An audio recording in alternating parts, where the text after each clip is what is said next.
The live TV, सच सबसे आगे।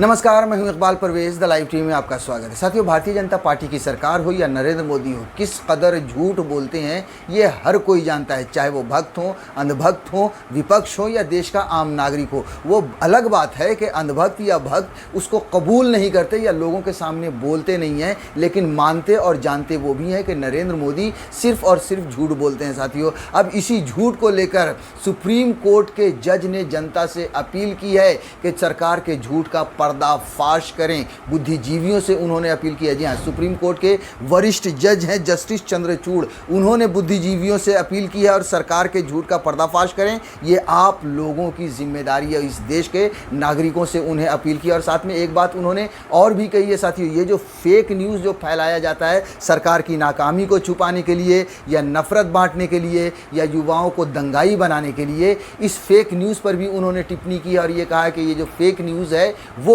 बीमारी की तरह है, किसी बीमारी से कम नहीं है। साथियों, ये पहली बार ऐसा नहीं हुआ है कि कोई जज खड़े होकर सरकार के बारे में बोल रहे हों, उनके झूठ का पर्दाफाश करने की बात कर रहे हों।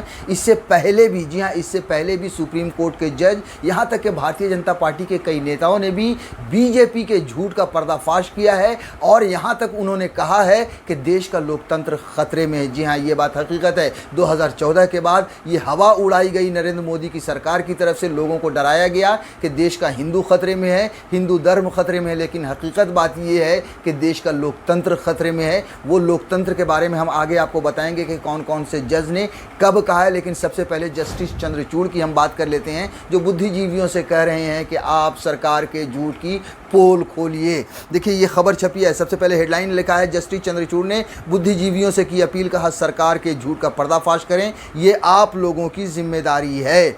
जस्टिस चंद्रचूड़ ने यह बात नागरिकों के सत्ता से सच बोलने के अधिकार विषय पर एक ऑनलाइन लेक्चर में बात की। जी हाँ, ये ऑनलाइन एक लेक्चर हो रहा था, उसमें उन्होंने कहा कि एक लोकतंत्र में राज्य राजनीति कारणों की वजह से झूठ नहीं बोल सकते। उनका कहना है कि सच्चाई के लिए केवल राज्य पर भरोसा नहीं किया जा सकता। इसी कारण समाज के प्रबुद्ध लोगों की जिम्मेदारी है कि वो उनका झूठ उजागर करें। एनडीटीवी की खबर के अनुसार जस्टिस चंद्रचूड़ ने आगे कहा, एक दलीय सरकारें सत्ता को मजबूत करने के लिए झूठ पर निरंतर निर्भरता के लिए जानी जाती हैं। लेक्चर के दौरान जस्टिस चंद्रचूड़ ने इस बात का भी जिक्र किया कि कोरोना महामारी के दौरान दुनिया भर में कोविड के डाटा के साथ हेर फेर की गई है। जी हाँ, उस समय भी जब दूसरी लहर चल रही थी, उस समय हमने कई ऐसे आंकड़े देखे थे, कई ऐसी खबरें देखी थी जहाँ ख़ासतौर से जहाँ भारतीय जनता पार्टी की सरकार है जिन राज्यों में, वहाँ पर बुरी तरह से आंकड़ों को छुपाया गया। कितने लोग मरे उनका आंकड़ा दिखाया ही नहीं गया। साथियों, इस बात पर भी जस्टिस चंद्रचूड़ ने निशाना साधा है। साथियों, 2014 में जब नरेंद्र मोदी की सरकार ये आई, उसके बाद उन्होंने एक बहुत ही बड़ा अपना डिजिटल सेना बनाया, डिजिटल टीम बनाया, जिसके जो समझ लीजिए कि हेड और मुखिया अमित मालवीय को बनाया। उस डिजिटल टीम ने पूरी दुनिया में, पूरे देश में एक तरह से फेक न्यूज़ फैलाना शुरू कर दिया। जी हाँ, बहुत सारे ऐसे न्यूज़ हैं, अगर मैं चाहूँ तो उसकी गिनती भी नहीं दे सकता हूँ कि कितने fake news Bharatiya Janata party की तरफ से फैलाए गए। साथियों, लेकिन आप देखिए कि उस फेक न्यूज़ ने जो असल मुद्दों से लोगों को भटकाया। जी हाँ, सरकार की नाकामी को छुपाया, वो भी फेक न्यूज़ के ज़रिए। साथियों,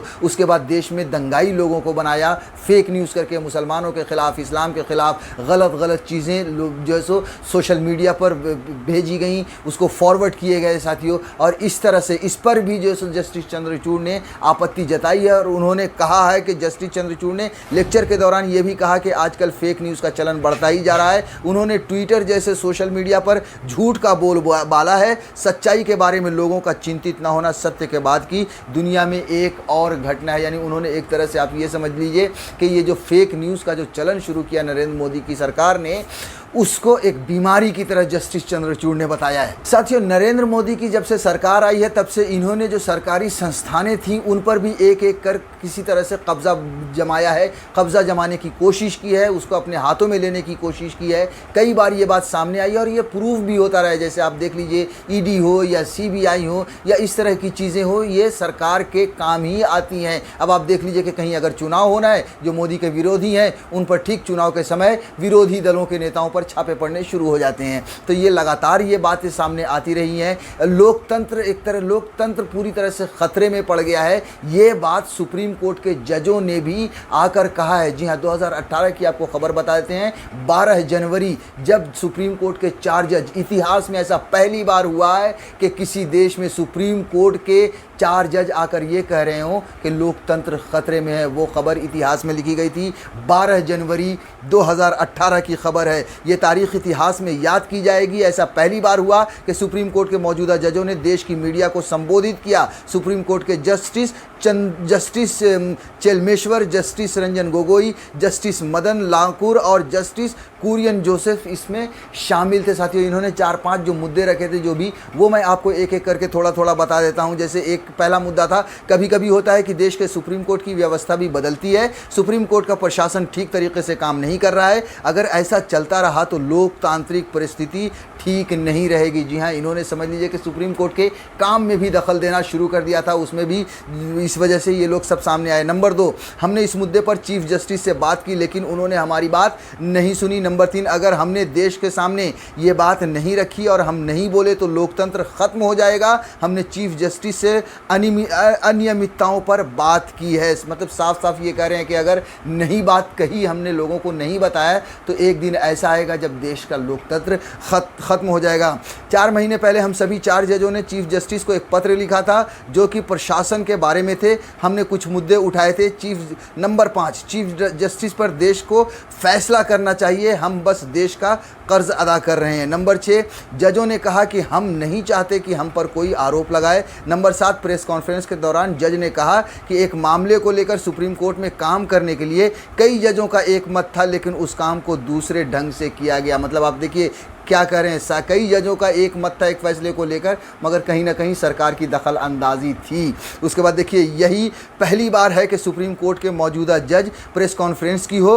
प्रेस कॉन्फ्रेंस में justice Chelameswar, justice Ranjan Gogoi, justice Madan Lokur और जस्टिस कुरियन जोसेफ शामिल थे। ये जो 6, 7, 8 मुद्दे थे जो छपे हैं आज तक में, मैंने आपको साथियों बताया। उसके बाद हम आपको बता देते हैं साथियों कि कई बार भारतीय जनता पार्टी के नेताओं ने भी समय समय पर आवाज़ उठाई है और ये कहा है कि देश का लोकतंत्र खतरे में है। जी हाँ, भारतीय जनता पार्टी की एक सांसद हैं सावित्रीबाई फुले, उन्होंने ये बात कही थी। जी हाँ, उन्होंने जिन्ना को महापुरुष कह दिया और उस पर बवाल जो मचा था, उसके बाद उन्होंने कहा था खतरे में है देश का लोकतंत्र, हर तरफ अराजकता का माहौल, जिन्ना को महापुरुष बताना कोई गुनाह नहीं। बीजेपी सांसद, देखिए आगे से थोड़ा सा आपको विस्तार से खबर बता देते हैं। बीजेपी सांसद सावित्रीबाई फुले ने अपनी ही सरकार के खिलाफ लगातार हमला कर रही हैं। मोहम्मद अली जिन्ना को महापुरुष बताने के बयान पर कायम है। प्रदेश के उप मुख्यमंत्री केशव प्रसाद मौर्य ने उनके बयान पर आपत्ति जताते हुए उनके खिलाफ कार्रवाई की बात कही थी, जिसके बाद सांसद ने कहा कि जिन्ना महापुरुष थे, इसलिए हमने कहा है क्या सच बोलना अपराध है। तो मतलब वो अपनी बात पर अड़ी हुई थी, लेकिन साथ में ये भी कहा कि जिस तरह से देश में अभी अराजकता फैली हुई है, उससे लोकतंत्र को साथियों खतरा है। उसके बाद सुब्रमण्यम स्वामी जो भारतीय जनता पार्टी के वरिष्ठ नेता हैं, राज्यसभा सांसद हैं, उन्होंने भी कहा है, वो भी कह चुके हैं कि देश का लोकतंत्र खतरे में है। देखिए आज तक पर यह खबर छपी थी, उसमें कहा है सुब्रमण्यम स्वामी बोले बीजेपी के बाहुबल से लोकतंत्र को खतरा। कांग्रेस, ममता, एनसीपी को भी उन्होंने सलाह दी थी। बीजेपी को बाहुबल एक तरह से ये बताया कि हर चीज़ में, मतलब भारतीय जनता पार्टी ने सत्ता में आने के बाद जिस तरह से लोगों को, अपने विरोधियों को कुचलना शुरू किया, जिस तरह से अपने विपक्षी दलों को ख़त्म करना शुरू किया, उस पर इन्होंने एक तरह से निशाना साधा और ये कहा कि जब आदमी के पास ज़्यादा शक्ति आ जाए देश में किसी पार्टी के पास, तो फिर लोकतंत्र को खतरा होगा। और ये हकीकत है कि नरेंद्र मोदी की सरकार, भारतीय जनता पार्टी की सरकार आने के बाद देश में जो है सो लोकतंत्र खतरे में पड़ गया। थोड़ा सा विस्तार से आपको बता देते हैं साथियों।